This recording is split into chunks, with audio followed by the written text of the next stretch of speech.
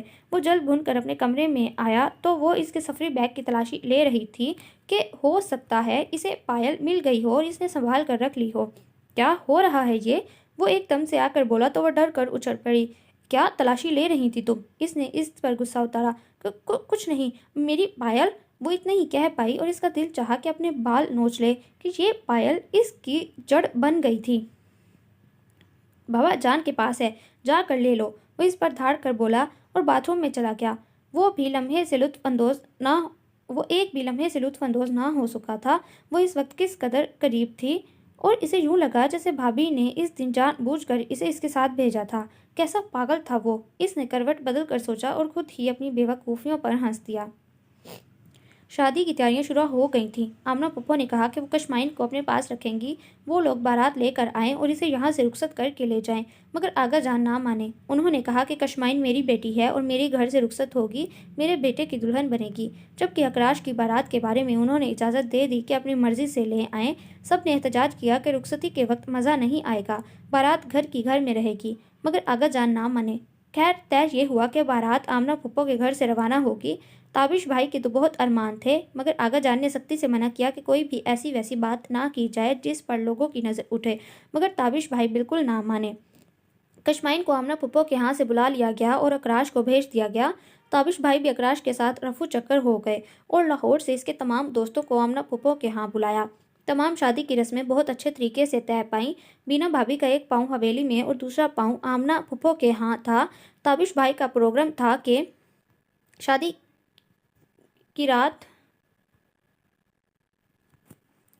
شادی رات کی ہوگی، مگر آغا جان نہ مانے۔ دن کے وقت بارات کی روانگی تھی۔ موسم بھی اچھا ہو رہا تھا۔ نکاح والے روز اس نے سفید سلک کی قمیص شلوار پہنی اور قمیص پر بلیک ویسٹ کوٹ زیب تن کیا، زری کا گولڈن ملتانی کھسا پہنا۔ اس کی پسند کے پیش نظر تابش بھائی نے بہاولپور سے سفید کلا منگوایا اور اس پر سرخ یاقوت جڑوایا، جسے پہن کر اس کا وجیح سراپا اور بھی نکھر گیا۔ دونوں پھوپھیوں کو آغا جان نے سیرا بندائی میں عمرے کے 2 ٹکٹ دیے۔ بما واپسی کے عربی نسل کے سفید 4 گھوڑوں والی بگی میں اسے بٹھایا گیا۔ بگی کے پیچھے تمام باراتی تقریباً 100 کے قریب گاڑیوں میں سوار ہوئے۔ تمام گاڑیاں بگی کی پیروی کرتی ہوئی چلیں۔ بارات حویلی کے قریب پہنچی۔ سڑک پر بارات کو روک کر تابش بھائی پہلے اترے کہ انہیں اب بارات کا استقبال بھی کرنا تھا۔ اکراش کے تمام دوست بھی مختلف قسم کے اسلحے سے استقبال پر آ گئے اور پھر کئی لمحے فضا میں صرف فائر کی آواز گونجتی رہی۔ خواتین نے کانوں میں انگلیاں دے لیں، بچے خوف سے ماؤں کے قریب پہنچ گئے۔ جیدار مرد فضائی فائرنگ کا تماشا شوق سے دیکھ رہے تھے۔ فائرنگ رکی تو تابش بھائی کی نگاہ بینا بھابھی پر پڑی جو کانوں میں انگلیاں دیے کھڑی تھیں۔ انہوں نے اشارے سے انہیں اپنے پاس بلایا اور انہیں اپنے پہلو میں کھڑا کر کے ان کے کندھے پر کلاشنکوف رکھ کر مزید ہوائی فائرنگ کر دیے، جس سے وہ بھونچکا رہ گئیں۔ سامعین نے خوب تالیاں بجائیں۔ بھابھی تیزی سے اندر آ گئیں۔ دل کی دھڑکنیں اس آواز سے بے ترتیب ہو رہی تھیں۔ جہاں بارات کو بٹھانے کا انتظام کیا گیا، اس گیٹ پر پہنچ کر گلریز گلشاد نے بطور خوش آمدید کہا۔ 1000 تھا کبوتروں کو فضا میں آزاد کیا۔ تمام براتیوں کو تابش بھائی نے پھولوں کے ہار پہنانے شروع کیے۔ خاندان کے معززین اور دلہا اور اس کے دوست سٹیج پر بیٹھ گئے۔ نکاح ہوا، کھانا کھایا گیا، مہمان رخصت ہوئے، مگر دلہا